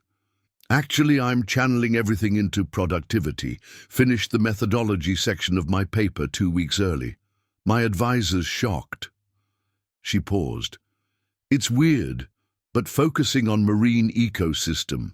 Resilience feels relevant right now, how systems adapt to disruption. Nature provides useful models for human adaptation," I agreed, finding unexpected comfort in the parallel. The most significant development came 27 days after initial filing, when mandatory financial disclosures were due. Sandra had prepared comprehensive documentation of all known assets, including, as legally required, the offshore account. Its existence would become known to Elaine and her attorneys as part of standard discovery. The morning of submission, Sandra called with unexpected news. "Victor's attorney requested an urgent meeting. They've indicated openness to settlement. Discussions prior to complete financial disclosure." Meaning they've likely discovered something that makes them nervous about proceeding to full discovery and court assessment. I considered the implications. The timing suggests they've learned about the offshore account through informal channels. Possibly, or they've realized the fraudulent transfer claims are stronger than they initially calculated. Either way, it's the first genuine opening for meaningful resolution. The meeting was scheduled for the following afternoon at Sandra's office, neutral territory that emphasized the formal nature of negotiations. I arrived 30 minutes early, reviewing our settlement parameters and financial documentation, while Sandra prepared the conference room. Elaine arrived with her attorney, a polished woman in her 50s named Patricia Winters, who specialized in high-asset divorces. Victor was notably absent, though his presence loomed in the expensive legal representation he was clearly funding. Elaine appeared simultaneously familiar and foreign, the woman I'd known intimately for 24 years, yet now operating within a completely different relational framework. She wore a conservative blue dress I didn't recognize, her expression carefully neutral as we exchanged minimal greetings. Patricia opened with practiced diplomacy. "We appreciate the opportunity to discuss potential resolution prior to further litigation expenses for all parties. Our client recognizes certain financial irregularities have complicated what could otherwise be a straightforward dissolution."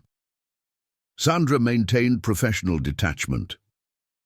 "To clarify the current position, my client has documented approximately $10,000 transferred from joint retirement accounts without consent or proper disclosure. Additionally, approximately $32,000 from joint checking accounts was similarly diverted. We're seeking full recovery of these funds prior to standard asset division." Patricia nodded. "We acknowledge certain transfers occurred without optimal communication. However, my client maintains these represented investments rather than misappropriation, albeit with documentation limitations." "Investments in what, specifically?" Sandra pressed. "Private art acquisition opportunities through gallery connections. Unfortunately, these investments are not easily liquidated on demand, particularly within legal proceedings timeframes." Sandra's expression remained neutral. Yet banking records indicate substantial portions were withdrawn as cash or transferred to personal accounts, not investment vehicles. Regardless, what is your client proposing as resolution? Patricia slid a document across the table. "We're prepared to offer immediate restoration of $75,000 to the joint retirement accounts as good faith resolution, with standard 50-50 division of remaining marital assets. This represents significant effort on my client's part to secure partial recovery from investments that weren't intended for immediate liquidation." Sandra reviewed the document briefly before passing it to me. The proposal effectively acknowledged wrongdoing while offering approximately 1/3 of the misappropriated retirement funds, with no mention of the diverted checking account funds. "This is inadequate," Sandra responded flatly. "It neither addresses the full financial impact nor recognizes the fraudulent nature of the transfers. Additionally, it makes no provision for the separate checking account diversions." Patricia maintained her diplomatic tone. "My client has limited independent resources. The proposed amount represents maximum reasonable recovery without creating undue hardship. The checking account funds were used for legitimate marital expenses during the relationship transition." Throughout this exchange, Elaine remained silent, her attention focused on her folded hands rather than meeting my gaze. The performance of contrition seemed calculated for settlement leverage rather than genuine remorse. Sandra shifted approach. "Before responding substantively to this proposal, we should acknowledge the offshore account that will appear in today's financial disclosures. Mr. Powell established this separate account 15 years ago with inherited funds. It has been properly reported for tax purposes throughout its existence, but maintained as separate property." The strategic revelation landed precisely as intended. Patricia's composure flickered momentarily, while Elaine's head jerked up, genuine shock breaking through her carefully maintained facade. "What offshore account?" Elaine asked, the first words she'd spoken since perfunctory greetings. Patricia placed a cautioning hand on her client's arm. "Perhaps you could provide preliminary details about this previously undisclosed asset." "Nothing undisclosed," Sandra corrected. "The account appears in today's scheduled financial disclosures. As legally required, we're simply providing advance notice as professional courtesy during settlement discussions." She slid across a single summary page showing the account's current balance of approximately $480,000, its establishment date, and tax compliance history. Elaine stared at the document, color draining from her face. You've had this the entire marriage? Nearly $500,000 I knew nothing about? I finally spoke, keeping my voice measured. It was established with inherited funds and maintained separately with proper tax reporting throughout, unlike the retirement accounts, which were depleted without my knowledge for non-marital purposes. The parallel landed heavily in the conference room. Patricia quickly reasserted control, requesting a brief recess to confer with her client. Sandra agreed, and they exited to a private office while we remained in the conference room. Perfect timing, Sandra murmured once we were alone. The psychology of negotiation sometimes matters more than the legal position. When they returned 15 minutes later, the dynamic had shifted notably. Patricia's diplomatic polish had acquired a harder edge, while Elaine's expression oscillated between lingering shock and calculation. We need to address several issues before continuing, Patricia began. First, this previously unmentioned offshore account raises significant questions about financial transparency throughout the marriage. Second, its existence materially affects appropriate asset division calculations. Third, we may need to reconsider our position regarding alleged misappropriation in light of this revelation. Sandra nodded calmly. The offshore account is properly documented, separate property established with inherited funds. Its existence has been consistently reported to tax authorities, unlike the undisclosed transfers from retirement accounts. But I understand your need to integrate this information into your assessment. Would you prefer to adjourn and reconvene after today's complete financial disclosures are exchanged? The strategic question placed Patricia in a difficult position.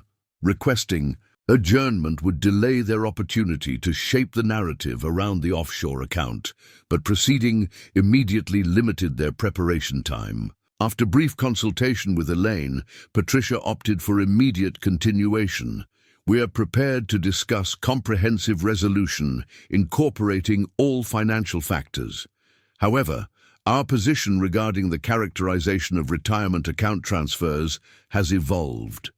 Given the existence of substantial separate assets maintained by Mr. Powell throughout the marriage, these transfers could reasonably be viewed as attempted rebalancing of undisclosed financial inequity.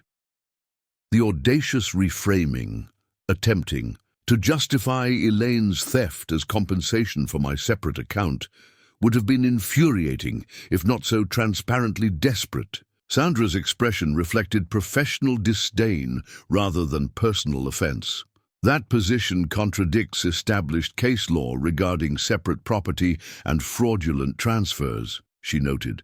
Additionally, it ignores the fundamental distinction between properly maintained separate property with full tax disclosure versus concealed diversions from joint accounts for extramarital purposes. But rather than debate legal theories, let's focus on practical resolution.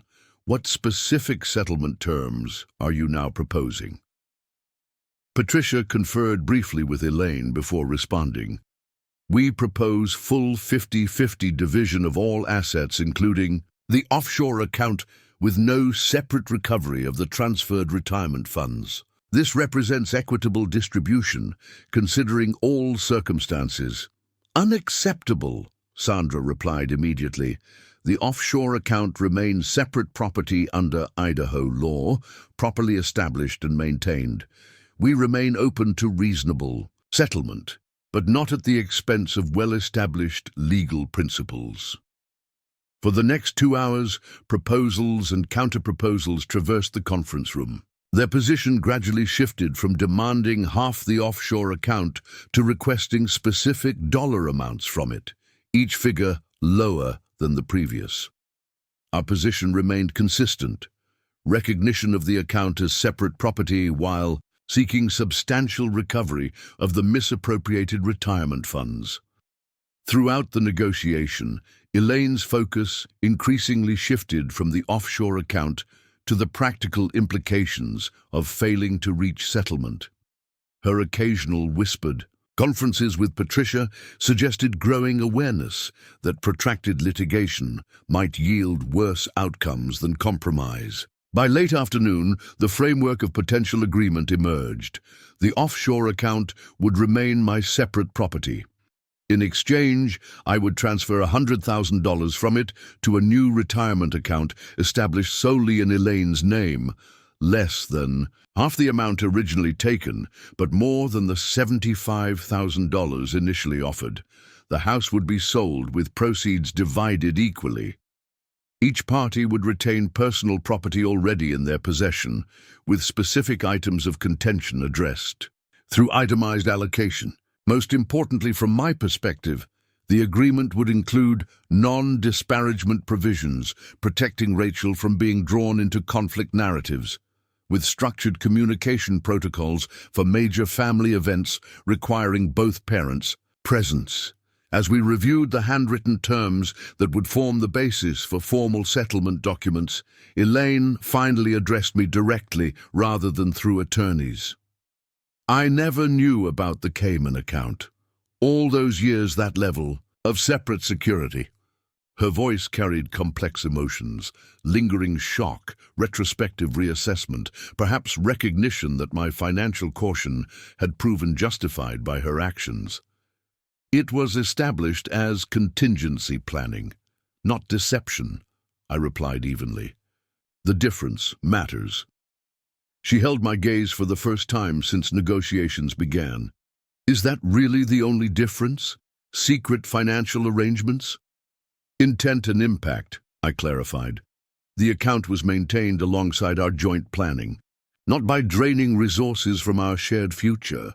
Something in her expression shifted. Perhaps genuine recognition of the distinction, perhaps simply tactical acknowledgement that the moral equivalency argument had failed.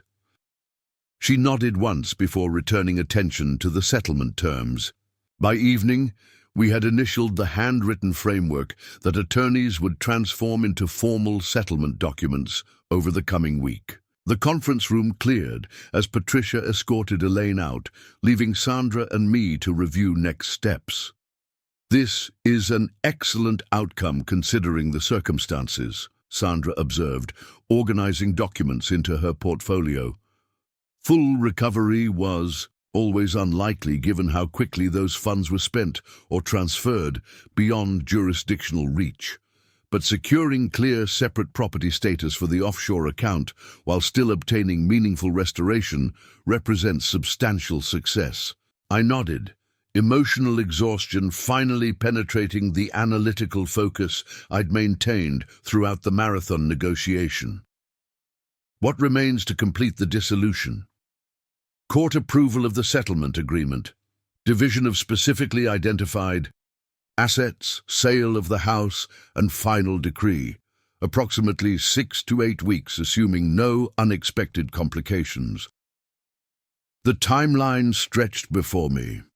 Practical milestones marking the formal ending of a 24-year marriage reduced to asset allocation and legal documentation. The efficiency felt simultaneously merciful and coldly inadequate to acknowledge the relationship's dissolution. I thanked Sandra for her skillful representation and drove home through the early evening traffic, the familiar route now leading to a house that increasingly felt like transitional accommodation rather than home. The settlement framework provided clarity about material resolution, but offered nothing for the more complex emotional reconstitution still required. Inside, I moved through evening routines on autopilot, checking mail, preparing a simple dinner, reviewing work materials for the following day. The analytical framework that served so effectively during negotiations seemed insufficient for processing the day's deeper implications. 24 years of marriage concluding in a conference room with handwritten asset allocations. My phone rang, Rachel calling outside our usual Sunday schedule. "Dad, just checking in. Today was the settlement conference, right?" I confirmed, providing a concise summary of the agreement framework without emotional editorializing. "So, it's really happening," she said quietly. "The divorce is just logistics now." "The legal dissolution, yes. The emotional processing remains more complex." "How are you doing with that part?" "Really?" The question penetrated the analytical barriers I'd carefully maintained. "Managing. Some days more successfully than others. The financial resolution provides practical clarity, which helps." "And the offshore account?" "Mom texted something cryptic about financial secrets, but wouldn't explain when I asked directly." I sighed, recognizing Elaine's attempt to shape Rachel's perception despite non-disparagement provisions. "I established a separate account with inherited money years, ergo as financial contingency planning, maintained properly with full tax compliance but kept as separate property. Its existence affected settlement negotiations today. Let me guess, she tried equating your properly maintained separate account with her draining joint retirement. Funds for her affair?" Her perceptiveness again impressed me. "Something like that. The legal distinction prevailed in final terms." "Good." Her tone held firm conviction. "There's a difference between prudent planning and betrayal. I'm glad the settlement recognizes that." Her clear moral assessment provided unexpected validation, not because I needed external justification, but because it confirmed the ethical framework I'd questioned during moments of self-doubt throughout the process. "The house will be sold," I noted, shifting to practical implications that affected her. "I'll be looking for a smaller place once the settlement finalizes." "Makes sense. Too many memories there anyway." She paused. "Will you stay in Boise?" "Yes. My career remains here, and the financial recovery plan works best, continuing at Westridge through retirement age." "That's good." Another pause. "Dad, I've been thinking, what if I transfer my research position to Idaho State for the final year of my doctorate? Their marine biology department has a freshwater ecology lab that aligns with my dissertation focus. Dr. Winter said she'd support the application if I wanted to be closer to family during this transition." The offer touched me deeply. Her willingness to adjust her own carefully constructed plans to provide support during this period. But parental instinct immediately recognized the potential career implications. "The Coastal Ecosystems Lab at Boston University provides optimal resources for your specific research focus," I noted carefully. "Any transfer would require compromise in research conditions, potentially affecting publication prospects. Sometimes family matters more than optimal research conditions," she countered. "Besides, their freshwater ecology lab has applications to my work on ecosystem adaptation that might actually enhance certain aspects of my dissertation." I recognized the determined tone she'd inherited from both parents. "I appreciate the offer more than I can express, but my situation is stable, my support system's adequate. Your career trajectory should remain the priority." "Fine, but I'm still applying for their summer research position. That's non-negotiable. I'll be done with classes by then anyway and can work on dissertation writing anywhere with internet access." The compromise seemed reasonable, acknowledging both her desire to provide support and my concern for her professional development. That seems like an excellent middle ground. We discussed logistics for another 20 minutes before ending the call. The conversation had provided something the settlement negotiations conspicuously lacked: emotional context for the practical changes restructuring our family configuration. The following morning brought an unexpected text from Elaine. "Meeting with Victor's financial advisor today. Will have certified check for agreed settlement amount by Friday. Wanted you to know I'm honoring the agreement promptly." The message contained no emotional content, simply factual commitment to settlement terms, perhaps the most appropriate communication framework given circumstances. I replied with similar neutrality. Acknowledged. Sandra will prepare account transfer instructions. At work, I found myself more emotionally present than anticipated, the settlement framework having provided sufficient resolution to allow mental bandwidth for normal professional functions. Dave stopped by my office during lunch break. "You seem different today," he observed. "More settled somehow." "Legal matters reaching resolution," I replied without elaboration.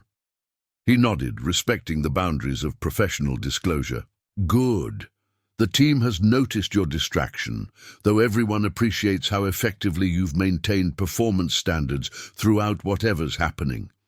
The comment reminded me that personal crises cast wider ripples than immediately apparent. Colleagues adapting to subtle behavioral changes even when explicit information remained private. I made a mental note to acknowledge the team's flexibility once matters fully resolved. By week's end, settlement documents were finalized, signed, and submitted for court approval. Elaine delivered the certified check as promised, which Sandra's office transferred to a specially established restoration account for eventual division according to settlement terms. The house was listed with a real estate agent specializing in quick sales of executive homes, priced strategically to attract immediate interest. The machinery of dissolution proceeded with clockwork efficiency, each component functioning as designed. Parallel to these practical mechanisms, I began constructing the framework for post-divorce life, researching smaller residences in specific neighborhoods, adjusting retirement projections based on settlement terms, establishing independent holiday traditions that would accommodate Rachel's alternating time with each parent. Throughout this systematic reconstruction, the offshore account remained the foundation of financial security, the contingency planning that had preserved retirement viability despite significant losses. Its existence had also profoundly influenced settlement dynamics, providing leverage that facilitated more favorable terms than might otherwise have been possible. 4 weeks after settlement signing, as I sorted through accumulated belongings in preparation for the pending house sale, my phone rang with an unfamiliar number. Nathan Powell speaking. "Mr. Powell, this is Victor Cahill." The voice triggered immediate tension despite its carefully modulated politeness. This was the man who had participated in destroying my marriage and depleting my retirement funds, now inexplicably initiating direct contact after operating through intermediaries throughout proceedings. "What can I do for you, Mr. Cahill?" I kept my tone neutral despite internal resistance to the conversation. "This call is uncomfortable for all parties," he began, his cultured voice carrying rehearsed sincerity, but I felt compelled to address certain matters directly following the settlement agreement between you and Elaine. I remained silent, offering neither encouragement nor discouragement to continue. "The gallery investments were genuine," he continued after an awkward pause, "not as Elaine may have presented them initially, but legitimate opportunities that simply required greater capital commitment than originally anticipated. The timing created unfortunate appearances regarding fund transfers. The attempt at retroactive legitimization was both transparent and irrelevant to current circumstances. The settlement agreement is finalized, Mr. Cahill. Characterizations of past transactions have no bearing on implementation." "Of course," he acknowledged smoothly, "I'm not attempting to relitigate settled matters. Rather, I'm extending a professional courtesy regarding certain investment vehicles established with the transferred funds that are now approaching maturity." My attention sharpened despite skepticism. "Meaning?" "3 specific art acquisitions, funded through the accounts you identified in proceedings, are being sold to international collectors next month. The projected returns are substantial, potentially offering recovery of amounts beyond the settlement terms. The claim seemed calculated to reignite financial entanglements just as clean separation neared completion. Any proceeds from investments established with misappropriated funds would logically belong to the original account holders, regardless of who facilitated the transactions. "Precisely my point," he replied, tone suggesting this conclusion aligned with his purpose in calling. "While legal obligations have been satisfied through settlement, I felt ethical considerations warranted informing you of potential additional recovery. Perhaps 25% above settlement, amounts within approximately 60 days. The offer carried multiple potential interpretations: genuine attempt at partial restitution, manipulative re-engagement for purposes not yet clear, or performative ethics designed to influence Elaine's narrative about him. Regardless of motivation, renewed financial entanglement carried significant risk with limited potential benefit beyond settlement terms already secured. "I appreciate the information," I replied neutrally. "However, the settlement agreement establishes comprehensive resolution of all financial matters related to the dissolution. Any additional transactions would potentially complicate that resolution." "I understand your caution given circumstances," Victor responded, seamlessly shifting to his closing position. "Perhaps simplest to conclude that I've fulfilled any obligation to disclose potential additional recovery. The settlement indeed establishes final resolution, as you note." The conversation ended with minimal further exchange, leaving me to analyze its purpose and implications.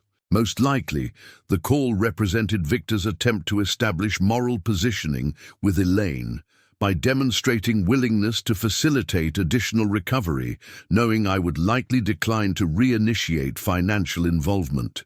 The ethical disclosure could be referenced in future narratives without actual implementation. I documented the conversation in my ongoing chronology, but took no further action. The settlement provided clean resolution without dependence on speculative art market transactions, controlled by the very individual who had participated in the original financial deception. The offshore account ensured retirement security without requiring such uncertain supplemental recovery. 2 days later, an email arrived from Elaine, the first direct communication beyond logistical texts since settlement signing. "Victor mentioned contacting you about the gallery sales. I want to clarify I didn't ask him to reach out. The settlement is final as agreed. I'm not seeking adjustments or complications." The message suggested potential friction between them regarding his independent initiative, perhaps the beginning of pattern recognition on her part regarding manipulation tactics. I replied simply, "Understood and appreciated. Settlement implementation proceeding as scheduled." 3 weeks later, the house sold for slightly above asking price to a young executive couple relocating to Boise for technology sector positions. The sale proceeds were divided according to settlement terms, providing capital for establishing separate residences. I found a modern condominium in a riverside development, smaller than the family home, but well suited to single occupancy with occasional visits from Rachel. As final dissolution approached, logistical efficiency continued alongside more complex emotional processing. The structured dismantling of a shared life provided clarity about material separation without addressing deeper questions of how 24 years could culminate in such comprehensive betrayal. The financial analyst in me could calculate precise accounting of assets divided, but no spreadsheet adequately captured the intangible losses accompanying dissolution. The offshore account had preserved retirement security despite significant financial damage. The question remaining was whether similar contingency planning existed for rebuilding emotional infrastructure after such profound breach of trust. The financial recovery demonstrated resilience in material domains. The personal recovery would require different resources and timelines, with success metrics far less clearly defined than account balances and asset allocations. On the day the final divorce decree arrived via certified mail, I sat on my new condominium balcony overlooking the Boise River, document in hand, contemplating the parallel processes of dissolution and reconstruction. The legal termination of marriage provided formal closure to the relationship's external structure, but internal resolution followed different trajectories with less defined milestones. My phone buzzed with a text from Rachel. "Just checking in. I know the final paperwork was scheduled for today. Sending love from Boston." Her awareness of significant dates reflected the careful attention she continued maintaining despite geographic distance. I responded with simple acknowledgement, "Received today," proceeding with next phases accordingly, love and appreciation for your support throughout. As sunset colored the river flowing past my balcony, I recognized that the most valuable contingency planning had actually occurred through relationship investment, not with Elaine, whose betrayal had rendered 24 years of partnership ultimately unsustainable, but with Rachel, whose resilient support remained constant despite family reconfiguration, and with friends and colleagues whose consistent presence provided stability during transition. The offshore account had secured financial future through prudent contingency planning. The personal future would likewise require strategic investment in relationships and experiences that could withstand unpredictable disruptions and provide sustainable returns through life's inevitable transitions. Perhaps that represented the most important lesson from dissolution, recognition that contingency planning applied to emotional infrastructure as meaningfully as financial security. With that perspective, I began mapping the next phase of life with the same methodical approach that had facilitated recovery from betrayal. Identifying core objectives, allocating appropriate resources, and establishing success metrics for the post-dissolution chapter beginning today. The analytical framework that had preserved financial security would now guide reconstruction of life beyond marriage, methodical, strategic, and ultimately resilient, despite profound disruption. 6 months after the final divorce decree, I stood in my riverside condominium, arranging photographs on the bookshelf. Rachel's graduation picture took center position, her triumphant smile capturing the successful completion of her doctorate. Despite the family turbulence surrounding her final year, beside it, a new photo from last month's fishing trip with Mark, my first real vacation in years.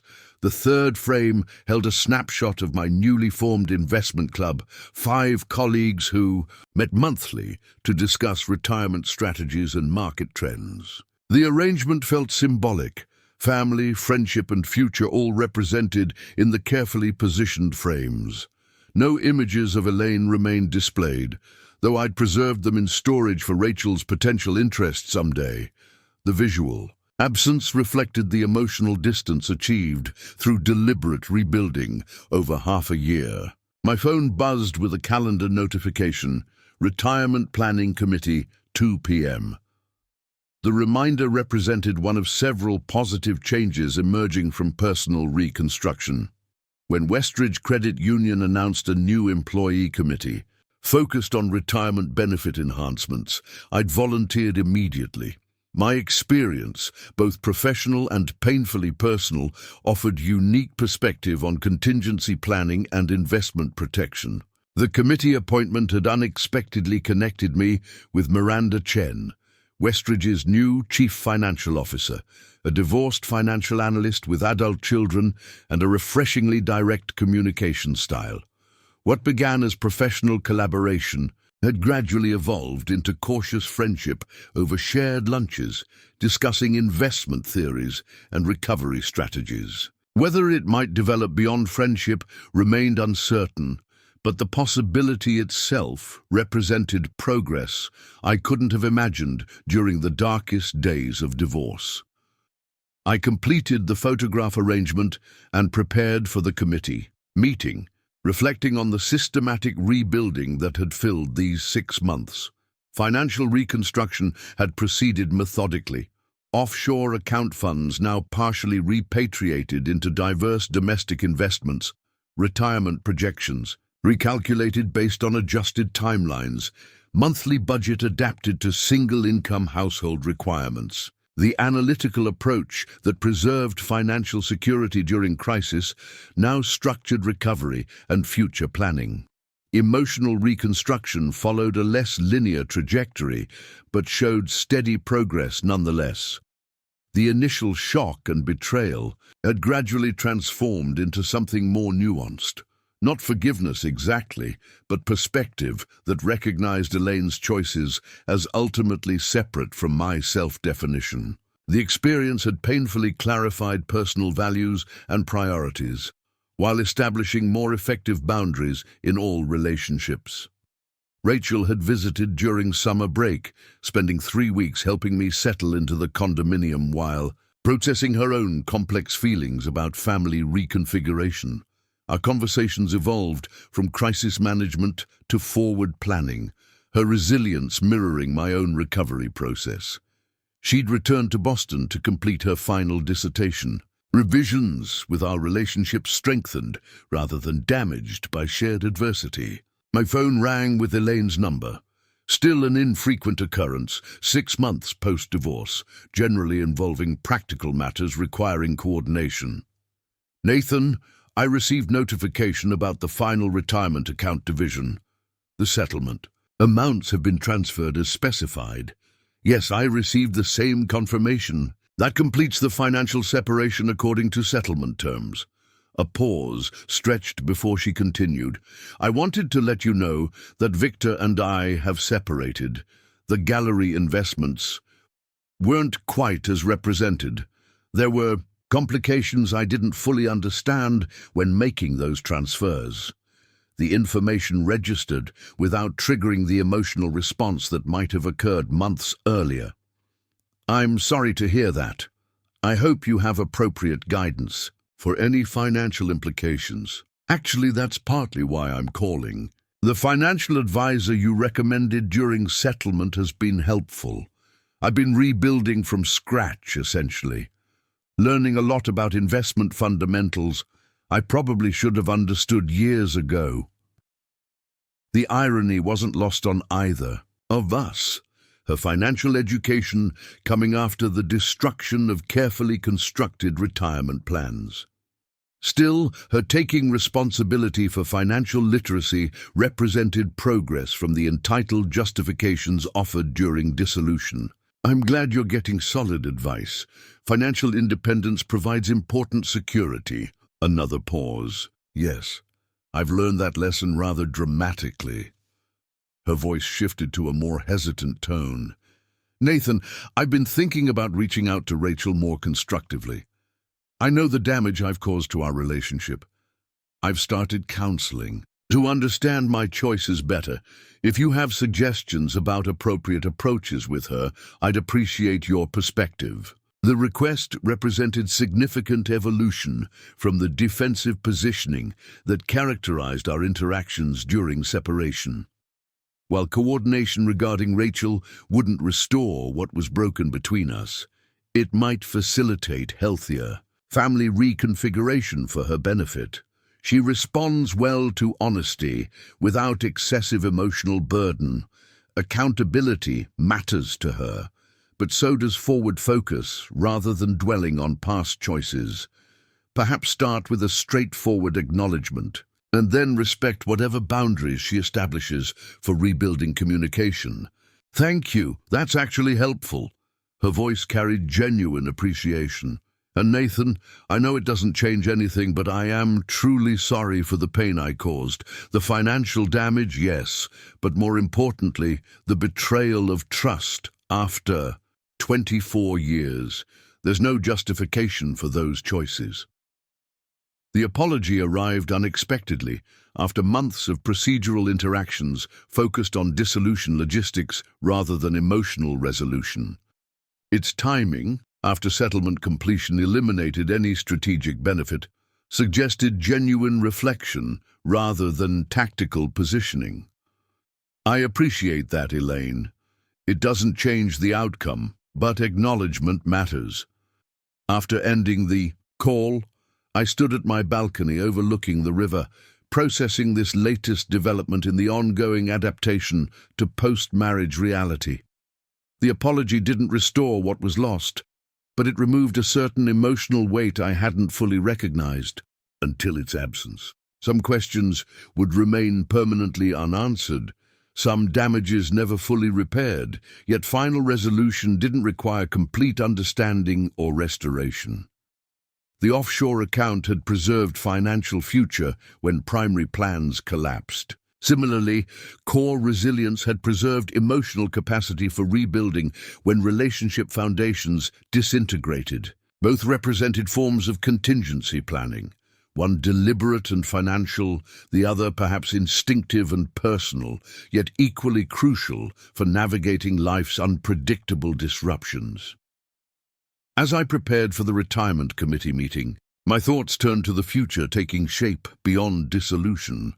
The financial security preserved through contingency planning now supported new possibilities, potential travel plans with Rachel to celebrate her doctorate completion, tentative exploration of connection with Miranda if their friendship evolved.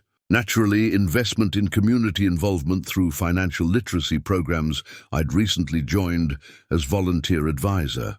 The river flowing past my balcony provided apt metaphor for this transition, directional movement continuing despite obstacle encounters, adaptation to changing landscape without losing essential forward progress. Financial contingency had preserved material security when primary structures failed. Personal resilience now facilitated reconstruction of life beyond dissolution, integrating hard-earned wisdom without surrendering to bitterness or distrust. 24 years of marriage had ended through betrayal I never anticipated. Yet, the analytical approach that established offshore contingency planning now guided reconstruction of something potentially more authentic, a life aligned with clearly defined values, supported by relationships tested through adversity, rather than assumption, and structured around genuine priorities rather than external expectations. The final phase of recovery wasn't forgetting betrayal or pretending dissolution never occurred.